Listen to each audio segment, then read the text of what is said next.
Need a dramatic music intro. Dun dun dun dun.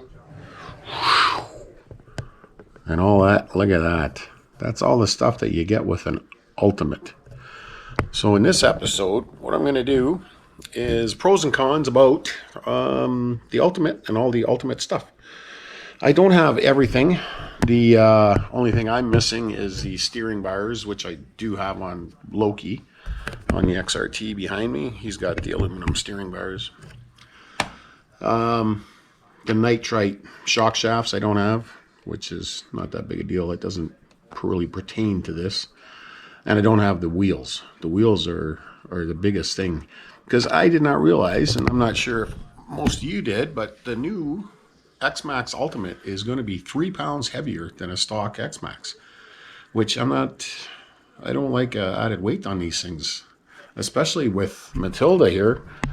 If you've been following this, my channel at all, this truck I built 4 years ago. It was a shelf build or whatever, scratch build, whatever you want to call it. No VIN number truck.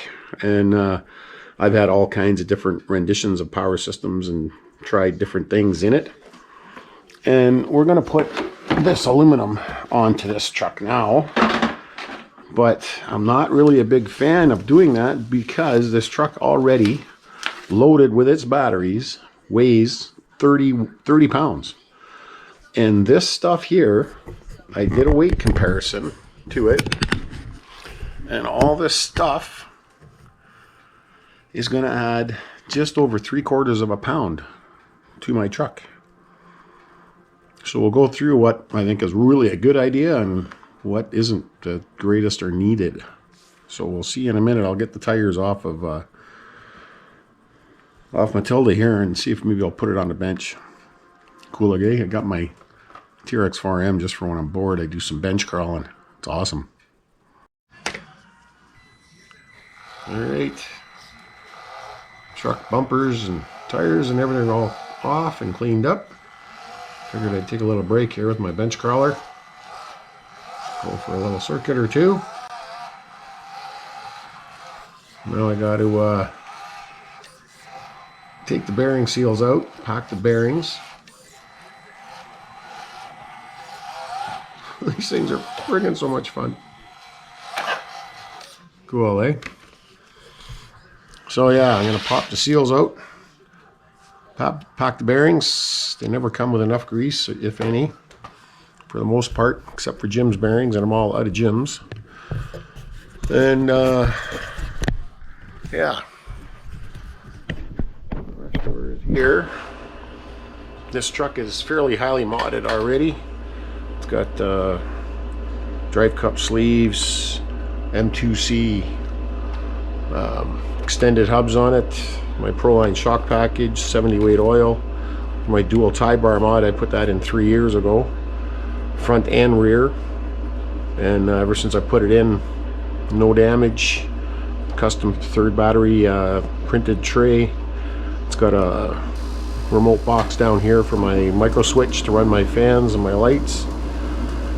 My homemade Velcro strap system here holds the batteries in, and I can clip my my stock bars in, so it's kind of nice. I can run any kind of batteries, any size batteries I want in it. And spiral cut gears, old stock. I'll get the part number for those. And I got the overdrive gears in this too. Just had a couple of my first runs on them.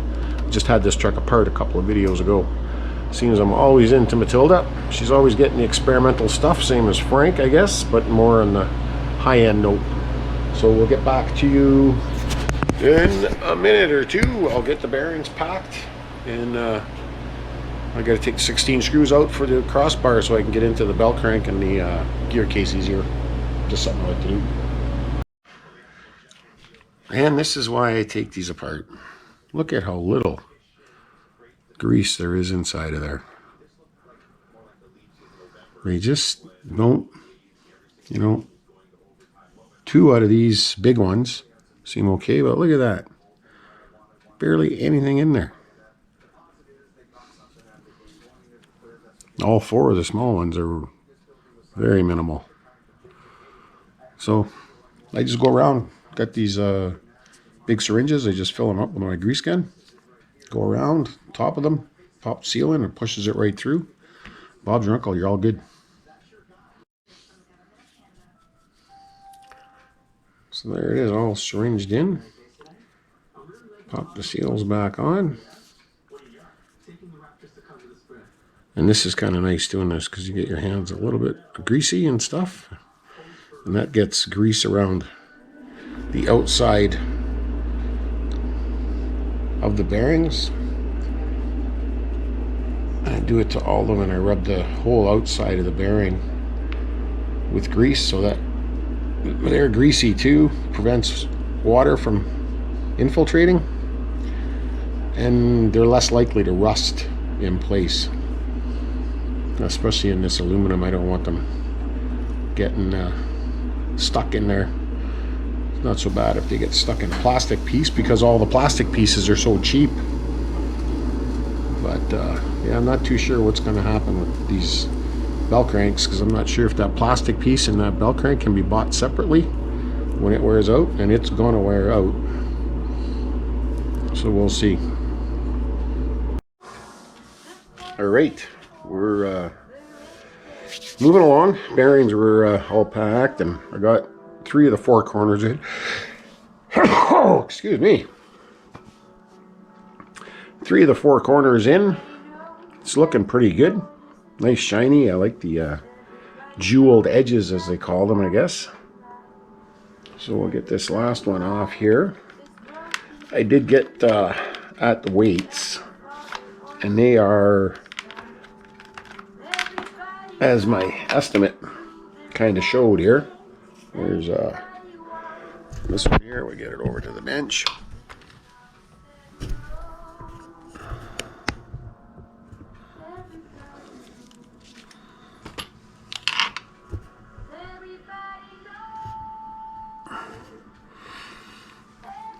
It's pretty and then this one doesn't want to come apart. There we go.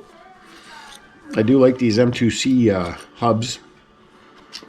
So most of my powerful rigs I run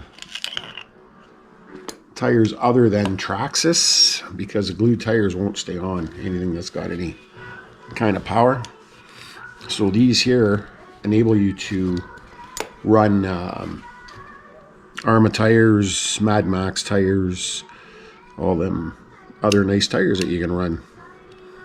So here's a weight just to give you an idea. This completed aluminum caster bearing carrier assembly is 148.3, and the old one 72.2. So I got the totals, wrote them down here. You want to pause that and get a screenshot of it, maybe.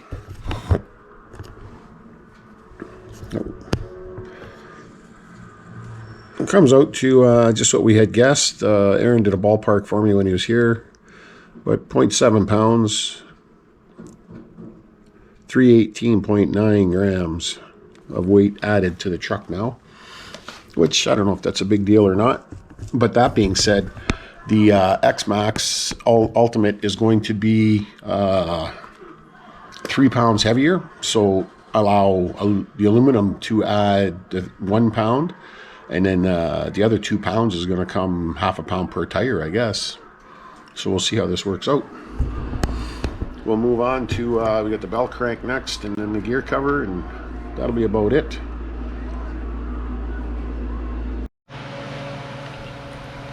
So here we have our lovely 1721 1260 kV running a new product from Power Hobby. It's got they're making pinion gears and differential gears, by the way, spiral cut in 2 different gear ratios. But the nice thing with the pinions is that they grub screws, got 2 of them, and they're on opposite sides. That's a real plus. And I got my my third bearing down here. We'll see how it's doing when I change this cover out. I'm probably gonna have to take that pinion off. I'm guessing.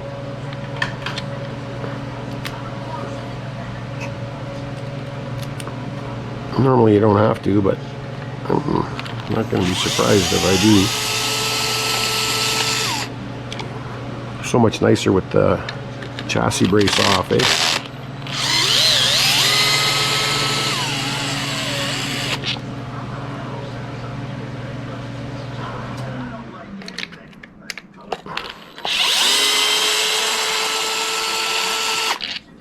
Yeah, I know it's 16 screws, but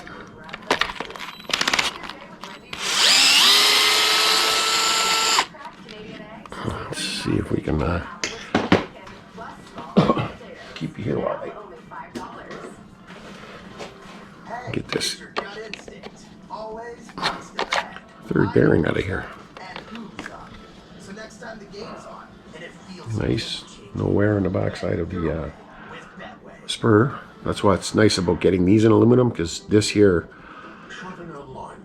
there's a lot of force on the rear bearing, especially if you're not running a third bearing. So hopefully alleviate that and not have any more failures. Yeah, I'm gonna have to take the grub out, or that pinion out. No big deal.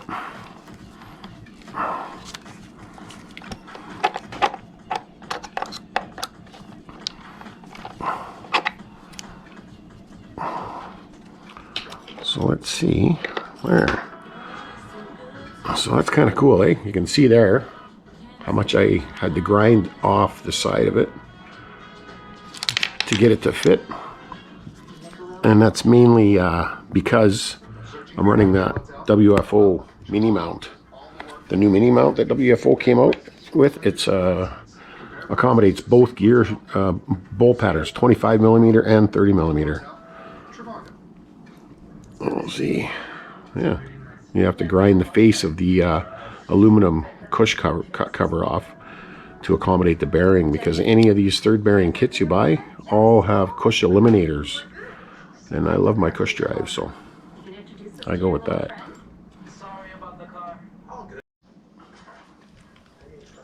There we go. This is one of the easiest pieces to put in on this deal.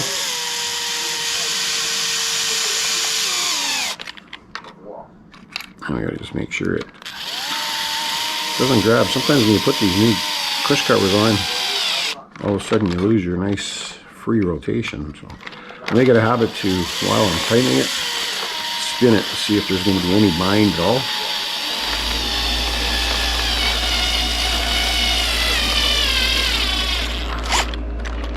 Especially once it starts to tighten up.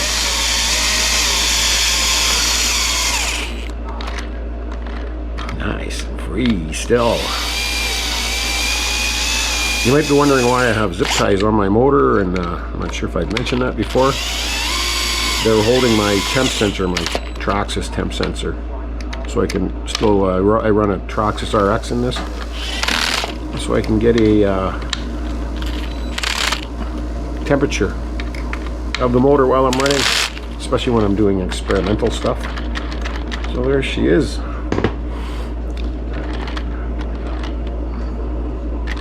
You know what, I gotta pull it back off because I didn't get my other bearing into the cover.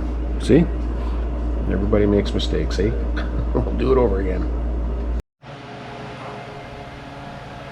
Well, there it is, a Power Hobby 27 tooth. I'm running 2754 in this truck.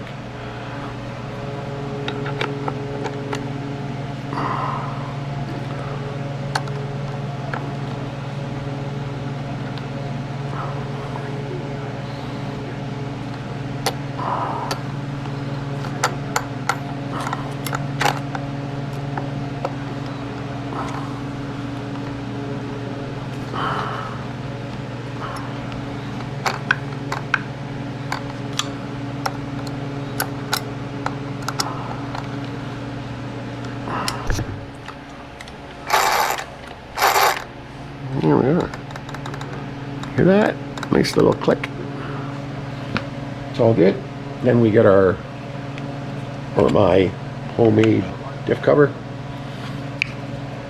It's been a lot easier using this, especially because this here will actually fit on with the chassis brace, where any of the 3D printed ones that I've gotten will not. So we'll switch over. Got a little more parts to take off the front. As you can see, I run a this is a first gen telemetry box that they discontinued. I picked up a few from a local hobby shop for just to use as boxes for accessories in my electronic systems.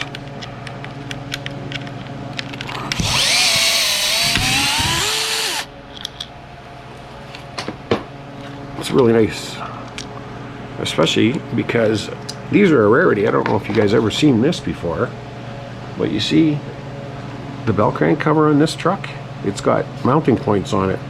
I don't know what year or series these trucks came off of, and I haven't found anybody that can answer that. So if somebody could come up with that. One of the trucks I got originally had these, and then I called my buddy Dennis Martin at RC Garage and asked him to look on his shelf at his shop, and he had 3 brand new in the package that had these mounting horns. And these are the same mounting horns and same bolt pattern that comes on the chassis brace itself to hold your telemetry box and your light controller. So it's kind of nice. It gives you 2 options for mounting. So the top one on my chassis brace I use for my 3rd battery for my fans and lights, and then I use a micro switch down here, so I don't have to have the micro switch in the RX box, which this truck doesn't have an RX box anymore because of that monster ESC. Yeah, so we'll get on to the bell crank, which will be a little bit more of a pain because I'm not sure if you noticed on this. The minute you pick it up, the bearings fall out of the bottom of it. Oh, that one didn't this time. So I imagine the minute I go to set it down in there, that's going to fall out. I'll probably put some grease on that just to keep it from falling out. Well, there is the pretty bell crank in there. Never to be seen again. Hopefully it helps out with the steering. I mean, I'm going to use plastic arms though. I don't, not the way I drive. I'm just going to break the ends off, and on most of the reviews I've seen on this Ultimate coming out, everybody's breaking the ends off the steering, the aluminum steering arms. It's too much aluminum. It's just too much, I think. Looks pretty gnarly though, eh? I like it. The ultimate.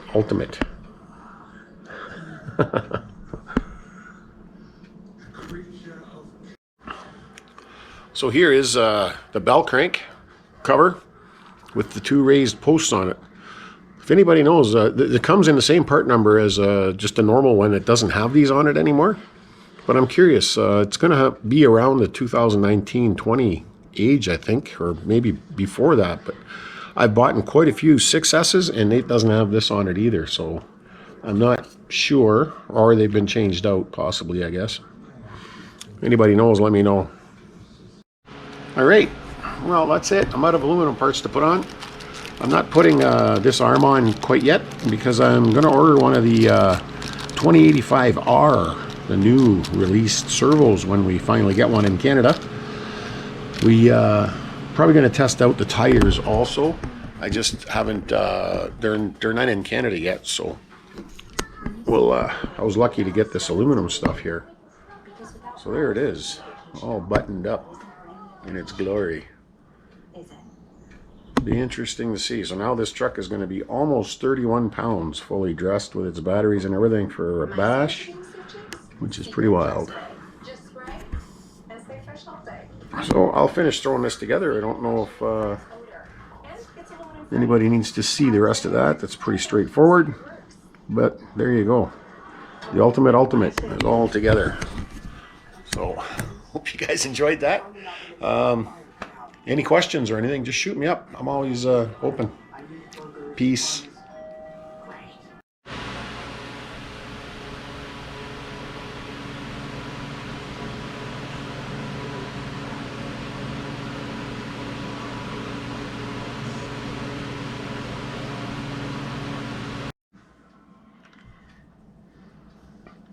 Roven's new X-Maxx wheel.